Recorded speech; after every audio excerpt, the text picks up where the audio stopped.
है कि नहीं? तो माटी और गोबर हम लोग को रेडी करके रखना है, ठीक है। और हम लोग को एक कुछ नहीं है उसमें, हम देखो ये सीड्स है, अलग अलग चीज़ों की सीड्स है, ठीक है। वो सीड हम लोग इसमें डालेंगे और इसको गोल गोल कर देंगे, ठीक है।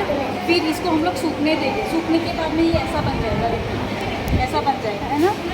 फिर हम लोग क्या करेंगे, इसको हम लोग कभी भी घूमने जाने के लिए कभी हम लोग जा रहे तो इसको फेंकने से क्या होगा, इसमें पानी लगने से इससे पौधा हो जाएगा, तो अच्छा होगा ना।